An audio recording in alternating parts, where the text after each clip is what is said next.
أعوذ بالله من الشيطان الرجيم بسم الله الرحمن الرحيم يا أيها الذين آمنوا اتقوا الله حق تقاته ولا تموتن إلا وأنتم مسلمون صدق الله العظيم وقال رسول الله صلى الله عليه وسلم لا تزول قدم ابن آدم يوم القيامة من عند ربه حتى يسأل عن خمس عن عمره فيما أفنى وعن شبابه فيها أبلى وماله من أين اكتسب وفي أنفقه ومن أنفقه وماذا عمله في علم আজকে যে 14 ফেব্রুয়ারি অর্থাৎ এই দিনটাতে আমাদের দেশে কি পালিত হচ্ছে এই সম্পর্কে আল্লাহ তাআলা আমাকে কথা বলার তৌফিক দান করে দিক। সবাই বলে আমিন।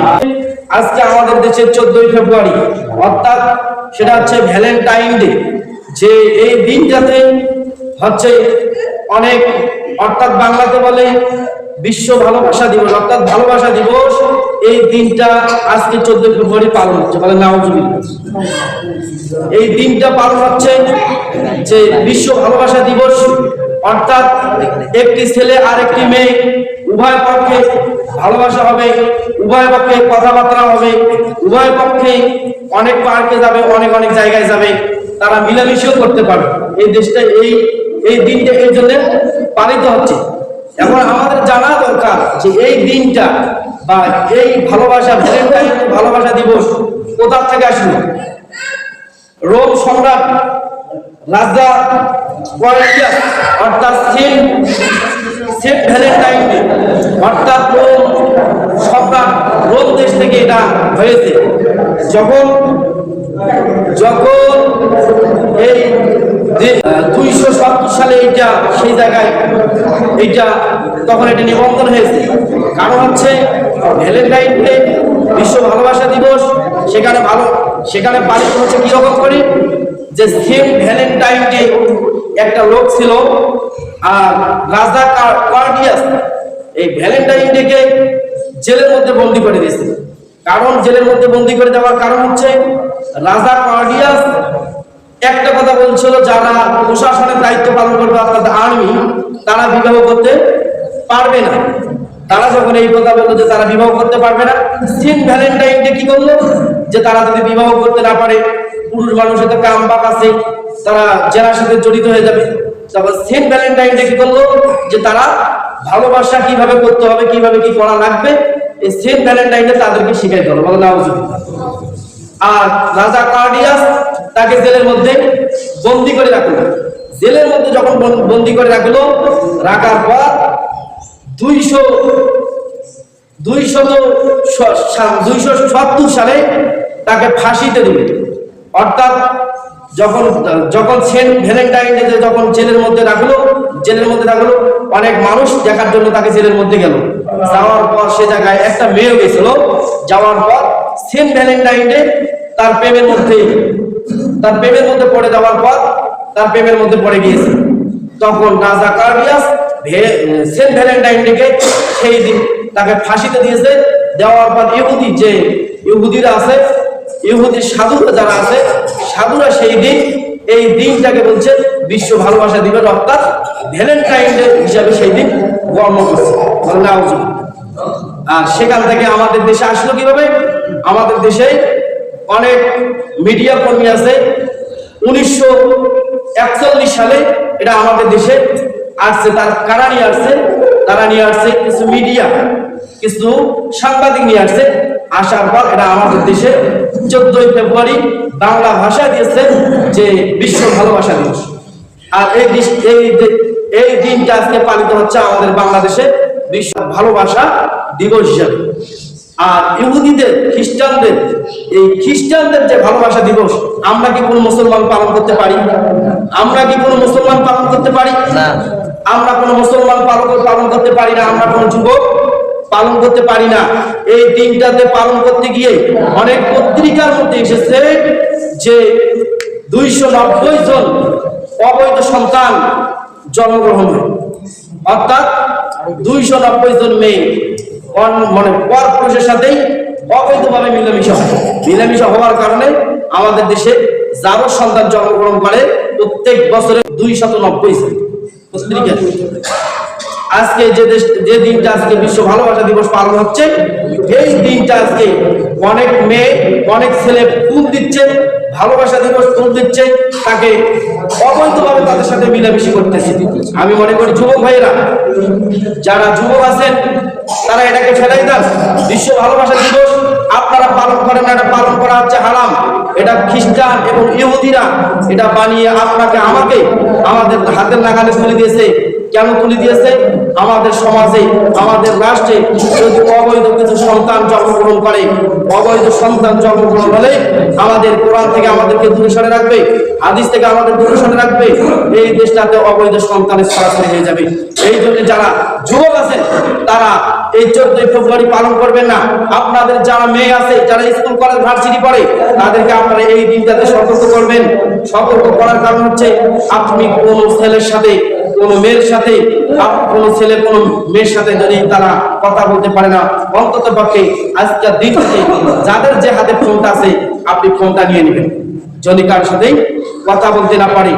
আর ইহুদি খ্রিস্টান যারা এই দিনটাকে মানে আমাদের উপহার দিল, আর আমরা মুসলমান সেই দিনটাকে আজকে পালন করি। এই জন্য আল্লাহ রাসূল সাল্লাল্লাহু আলাইহি সাল্লাম বলেছেন, কিয়ামতের ময়দানে 7 শ্রেণীর মানুষ আল্লাহর আরশের নিচে ছায়া পাবে। সেই দিন কোনো ছায়া থাকবে না, মানুষের মগজ টকবকে বলতে থাকবে।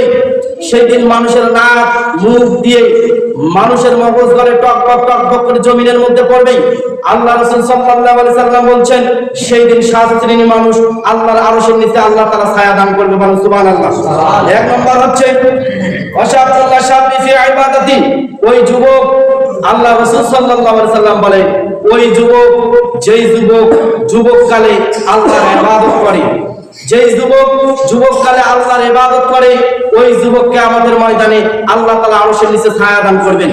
আপনি একটা অবৈধ নারীর সাথে কথা বলেন, আপনি একটা অবৈধ নারীর সাথে কথা বলেন, আপনি একটা অবৈধ মেয়ের সাথে কথা বলেন, এইটা আল্লাহ রাসূল সাল্লাল্লাহু আলাইহি ওয়াসাল্লাম বলছেন যে তুমি যদি যৌবনকালে তুমি যদি আল্লাহর ইবাদত করো, তাহলে ওই যুবককে আমাদের ময়দানে আরশের নিচে ছায়া দাও, ছায়া দাও। আল্লাহ রাসূল সাল্লাল্লাহু আলাইহি ওয়াসাল্লাম বলেন, ওয়া জামানি ফাকালা ইন্নী আখাফুল্লাহ, ওই যুবক, ওই মানুষ কিয়ামতের ময়দানে আমার আরশের নিচে ছায়া পাবে। কোন সম্ভ্রাম পরিবারের মেয়ে মানুষ যখন তাদেরকে আহ্বান করে যে তুমি আমার প্রেমের মধ্যে পড়ো, তুমি আমার সাথে কাম ভাগ করো, তুমি আমার সাথে অবৈধ মিলামিশা করো, ওই যুবক বলে আখাফুল্লাহ, আমি আল্লাহকে ভয় করি, আমি এটা কাজ করতে পারি না। ওই যুবক, ওই মানুষকে আল্লাহ তাআলা আরশের নিচে ছায়া দেন। যুবকেরা বুঝছেন? ওই যুবককে আল্লাহ তাআলা আরশের নিচে ছায়া দান করবেন। আল্লাহ রাসূল সাল্লাল্লাহু আলাইহি সাল্লাম বলেন, কিয়ামতের ময়দানে যুবক বুড়া মানুষ জান্নাতে যাবে না। একজন বুড়া সাহাবী আল্লাহ রাসূল সাল্লাল্লাহু আলাইহি ওয়াসাল্লাম বললেন, আমরা তো জান্নাতে যাব না, কাঁদতেছেন। আল্লাহ রাসূল সাল্লাল্লাহু আলাইহি ওয়াসাল্লাম বলছেন, যখন জান্নাতে যাবে সবগুলো যুবক হয়ে জান্নাতে যাবে। বলেন সুবহানাল্লাহ। তাহলে যুবক ভাইরা, তোমরা যারা অবৈধ প্রেম অবৈধ যারা প্রেম করো, অবৈধ নারীর সাথে যারা মিলামিশা করো, তুমি এটা থেকে চলে আসো। যারা অবৈধভাবে গাঁজা ফেনসিডিল খাও, তুমি সেখান থেকে চলে আসো, আল্লাহর দিকে চলে আসো। অবৈধভাবে যারা বিড়ি সিগারেট খাও, গাঁজা মদের সাথে যারা জড়িত, আপনারা এটা ফেলে দিয়ে আল্লাহর দিকে আসো, আল্লাহর ইবাদত করো। আল্লাহ তাআলা কিয়ামতের ময়দানে ওই যুবকদেরকে আরশের নিচে ছায়া দান করবেন। আল্লাহ রাসূল সাল্লাল্লাহু আলাইহি সাল্লাম বলেন, কিয়ামতের ময়দানে 5 শ্রেণীর মানুষকে, 5 শ্রেণীর আদম সন্তান 5টা জবাব না দেওয়া পর্যন্ত কিয়ামতের ময়দান থেকে এক চুল পরিমাণ যেতে পারবে না। 5টি জবাব দিতে হবে। এক নম্বর আছে, লা তাজুলু কদামা ইবনে আদম ইয়াউমাল কিয়ামাতি মিন ইনদি রাব্বি হাত্তা ইসআল আন খামসিন শব্দ আছে 5টি প্রশ্নের জবাব তাকে দিতে হবে, তারপরে জান্নাতে যাবে। তার আগে জান্নাত জাহান্নামে যেতে পারবে না। এক নম্বর হচ্ছে আমরি ফি আপনার ওই জীবন, যে জীবন সম্পর্কে জিজ্ঞাসা করা হবে, যে জীবন আল্লাহ তাআলা দিয়েছেন, এই জীবন তুমি কোথায় থেকে ব্যয় করেছো? যেই জীবন, যেই যৌবন তোমাকে দিয়েছে, এই যৌবন তুমি কি কি খাতে ব্যয় করেছো, তোমাকে সেই দিন জবাব দিয়ে তারপরে তুমি আল্লাহর কাছ থেকে তুমি যেতে পারবা না। তারপর আল্লাহ রাসূল সাল্লাল্লাহু আলাইহি ওয়াসাল্লাম বলেন, ওয়ান শাবাবি ফি আহমান, আল্লাহ রাসূল সাল্লাল্লাহু আলাইহি ওয়াসাল্লাম বলেন, তাকে জিজ্ঞাসা করা হবে তার যৌবন সম্পর্কে, তোমাকে যে আল্লাহ তাআলা যৌবন দিয়েছেন, এই যৌবনটা কি কাজে লাগিয়েছো? আল্লাহ দিন প্রতিষ্ঠিত করতে লাগাইছো, আল্লাহ দিন প্রতিষ্ঠিত আল্লাহর ইবাদতে লাগাইছো, না তুমি তন্ত্র মন্ত্রের দিকে লাগাইছো, না তুমি অন্য অন্য কাজে লাগাইছো, মদ গাঁজা ফেন্সিডিলের সাথে লাগাইছো, সেই দিন তোমাকে জবাব দিতে হবে। 3 নম্বর হচ্ছে ওমালিয়া মিন আইয়ামিনা মাকতাসাবাত। 3 নম্বর হচ্ছে ধন সম্পদ তুমি কোথায় হতে উপার্জন করেছো, তোমার ধন সম্পদ তুমি কোথায় হতে উপার্জন করেছো। তারপরে হচ্ছে ওমালিয়া মিন আইয়ামিন মাকতাসাবাত আও ফি আনফাকতুম, আর তুমি এটা কোন কোন খাতে ব্যয় করেছো, তুমি কোথায় হতে ধন সম্পদ উপার্জন করেছো, আর তুমি কোথায় হতে এটা কোন কোন খাতে তুমি ব্যয় করেছো। তারপরে হচ্ছে ওমালিয়া মিন আমিন ফি ইলম, তুমি যে জ্ঞান অর্জন করেছো এই জ্ঞান তুমি কতটুকু আমল করেছো, কিভাবে চলেছো, এইটা তোমাকে জিজ্ঞাসা না করা পর্যন্ত, 5টি প্রশ্নের উত্তর না দেওয়া পর্যন্ত আদম সন্তান এক চুল পরিমাণ ওখান থেকে নড়তে পারবে না। তাহলে যুবক ভাইয়েরা, তোমরা সেখান থেকে চলে আসো। তোমরা অবৈধ নারীর সাথে কথা বলো না, তোমরা অবৈধভাবে প্রেম প্রীতি করো না, তোমরা অবৈধভাবে গাঁজা ফেন্সিডিল খাও না, তুমি আল্লাহর দিকে আসো। তোমার আরশের নিচে তোমার ছায়া আল্লাহ তোমাকে